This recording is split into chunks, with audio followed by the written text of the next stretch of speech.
On July 12, 1917, Belle Island, Newfoundland was rocked by explosions so violent they were felt 200 miles away.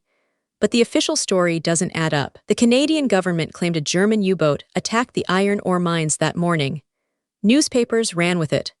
But here's the problem.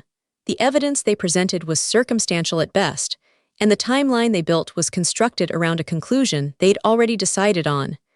We need to ask what actually happened on that island, and more importantly, who benefited from the story they told. Belle Island sits off the coast of Conception Bay, home to one of the richest iron deposits in North America.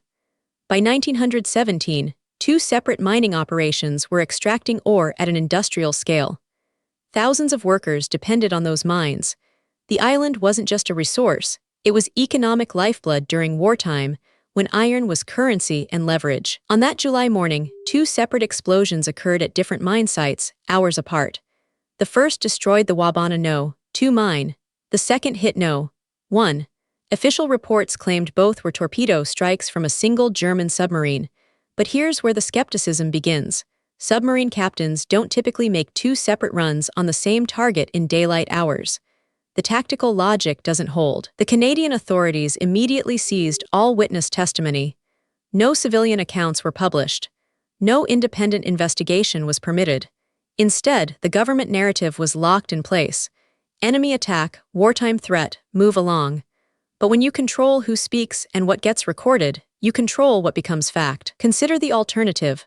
What if the explosions were industrial accidents? Mining operations in that era were catastrophically unsafe. Dynamite storage, inadequate ventilation, untrained workers, disaster was always one mistake away. An accident would have been expensive in lives and in liability. It would have demanded accountability, investigations, compensation. A wartime attack, though, that shifts blame entirely. No one's liable for enemy action. Insurance claims get paid differently under war clauses. Worker families can't sue the company, they can only appeal to the government for wartime relief. The narrative that emerged served specific financial interests, and those interests had the power to suppress competing versions. The German submarine story was never independently verified. No U-boat commander ever claimed credit. No logbook surfaced. No wreckage was recovered. The Royal Canadian Navy investigated, but they reported only to the government, and their findings were never made public. That's not evidence. That's the absence of evidence being treated as evidence. What we do know, German submarines were active in the Atlantic that summer. That's verifiable. But proximity isn't causation.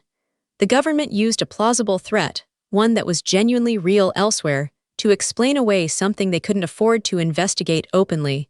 They borrowed credibility from the war itself. Here's where the deception deepens.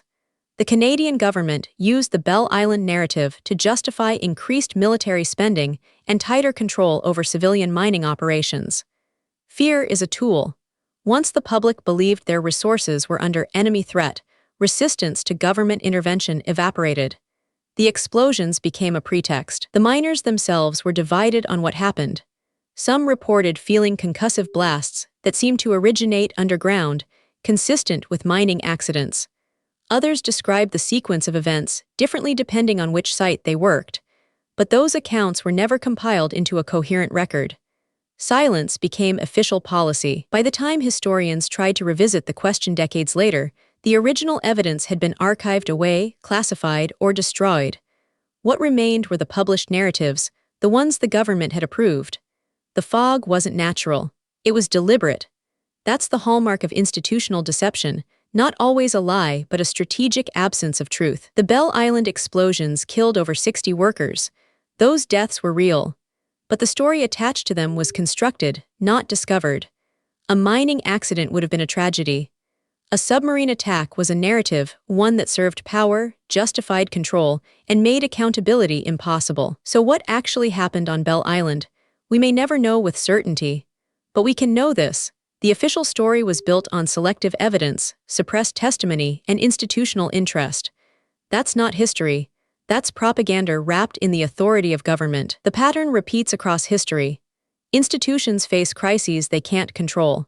They reach for narratives that shift blame, justify power, and silence dissent. And we accept them because they come wrapped in official seals and delivered by people in authority.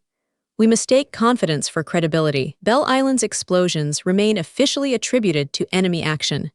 That story has never been formally challenged by Canadian authorities. It's been accepted into the historical record. And that acceptance is itself a form of power, the ability to declare a question closed before it was ever honestly opened. The deception on Belle Island wasn't a single false claim. It was a systematic erasure of doubt, a weaponization of wartime fear, and the burial of inconvenient questions under layers of official silence. That's how institutional fraud works.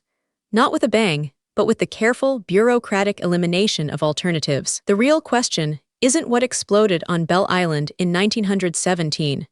It's how many other stories we've accepted without scrutiny simply because they came from people with authority to tell them.